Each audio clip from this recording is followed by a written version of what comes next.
Hello friends, chemical equilibrium part 9 जिसमें हम आज डिस्कस करने वाले हैं साइमल्टेनियस इक्विलिब्रियम। इस क्लास में आपका स्वागत है। साइमल्टेनियस इक्विलिब्रियम आज का टॉपिक रहेगा।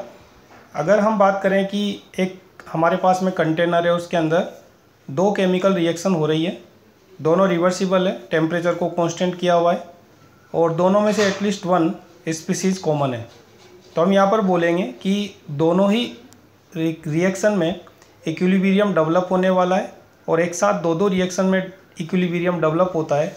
So this type of equilibrium is called simultaneous equilibrium. जैसे हम यहाँ पर एग्जांपल ले रहे हैं, इस एग्जांपल में ए डिसोशिएट हो रहा है, एक्स एंड वाई बना रहा है। सिमिलरली बी डिसोशिएट हो रहा है, जेड एंड वाई बना रहा है। इन दोनों में ही एक स्पीसीज है जो कॉमन है, दैट इज द वाई। अब इनिशियली हम बात करते हैं कि ए के हम नंबर ऑफ मोल्स ले रहे हैं ए मोल, इसमें से टी पार्ट डिसोशिएट होके टी, एंड जो यहाँ पर इक्वेशन फर्स्ट है उसमें वाई का टी मोल प्रोड्यूस होता है। सिमिलरली जो सेकंड है उसमें बी मोल लेते हैं, बी में से यू पार्ट डिसोशिएट होता है, जेड के मोल बनते हैं यू, और in this part number of moles of Y will be equal to you.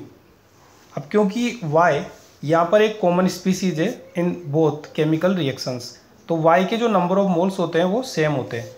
तो इसमें क्या करते हैं, फर्स्ट वाले में टी मोल्स बनते हैं तो उसके साथ में सेकंड से बने हुए U को ऐड कर देते हैं। सिमिलरली U के साथ में T ऐड कर देते हैं, तो दोनों की जो कंसंट्रेशन है या दोनों के नंबर ऑफ मोल्स है वो सेम हो जाते हैं।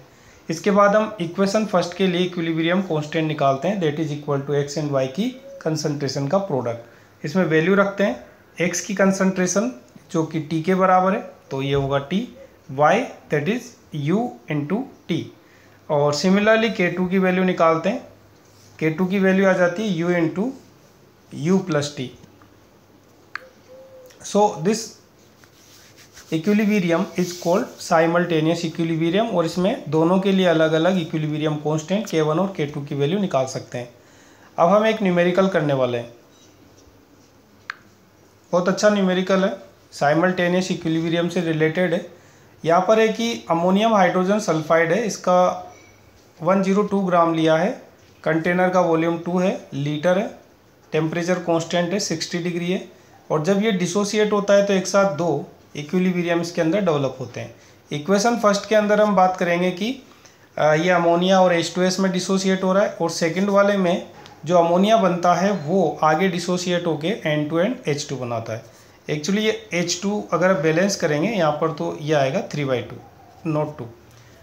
अब इसमें कंडीशंस डाली हुई है कि भाई इस क्वेश्चन को कैसे करना है। जैसे स्टार्टिंग में 102 ग्राम लिया हुआ था, इक्विलिब्रियम स्टेट पर 1 मोल NH4HS डिसोशिएट हो रहा है, और सेकेंड जो कंडीशन गिवन है कि इक्विलिब्रियम पर जो H2 है उसके 0.75 मोल्स प्रोड्यूस होते हैं। तो दो कंडीशन दे रखी है, पहली दे रखी है कि इक्विलिब्रियम पर NH4HS के 1 मोल डिसोशिएट होगा, और जो H2 गैस यहाँ पर बनेगी उसका 0.75 मोल प्रोड्यूस होगा। अब आपको फाइंड आउट करना है इक्विलिब्रियम पर सभी की कंसंट्रेशंस, तो इन सब की कंसंट्रेशन अगर हमको मिल जाती है तो उसके बाद अगर हमें इक्विलिब्रियम कांस्टेंट k1 और k2 निकालना हो तो बिल्कुल इजीली हम निकाल सकते हैं। तो यहाँ पर हम बात कर रहे हैं कि number of moles of NH4HS that is equal to 2 moles.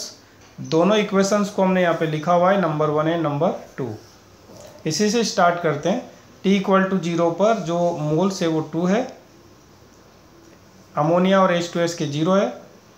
इसकी कंडीशन जो गिवन थी कि इक्विलिब्रियम पर इसमें से 1 मोल डिसोशिएट होगा और 1 मोल बचेगा, तो 2 - 1 करेंगे। एक्चुअली स्टेप नंबर 1 में जो अमोनिया है उसका 1 मोल प्रोड्यूस होगा एंड H2S का भी 1 मोल।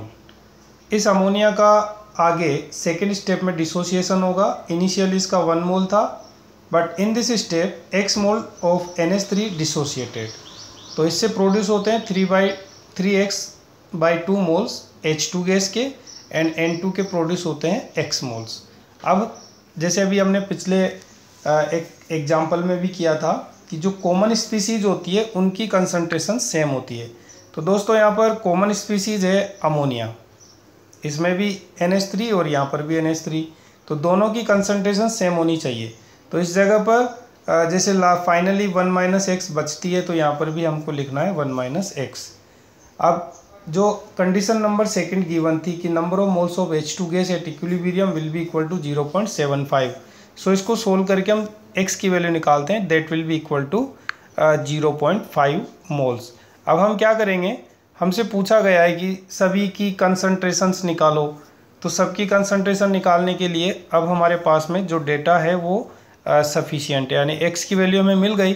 तो x की वैल्यू को रख के हम अमोनिया के मोल निकाल लेंगे, N2 के मोल निकाल लेंगे, H2 के मोल हमको गिवन है ही पहले से, और वॉल्यूम ऑफ कंटेनर है 2 लीटर, तो मोल बाय वॉल्यूम इन लीटर, इससे हमें मिल जाएगी कंसंट्रेशन इन मोल पर लीटर। तो देखो यहाँ पर हमने इसको फाइनल किया है क्वेश्चन को। वॉल्यूम 2 लीटर है, इनके मोल्स हमने निकाल लिए। H2 के मोल है 0.75 कंसंट्रेशन, तो this is divided by 2, that is equal to 0.375 m। Ammonia के मोल है 0.5, तो कंसंट्रेशन के लिए हम 2 से डिवाइड करेंगे, that is equal to 0.25 m। N2 के 0.5 moles and divided by 2, so it will be equal to 0.25 m। So इस तरह से हम इक्विलिब्रियम पर ईच स्पीसीज की कंसंट्रेशन फाइंड आउट कर लेते हैं। सो ये हमारी केमिकल इक्विलिब्रियम चैप्टर की लास्ट क्लास थी, आपको ये अच्छी लगी होगी। बाकी जो पार्ट 1 से लेकर के 9 है, तो 9 पार्ट है ये, बाकी 8 पार्ट और है।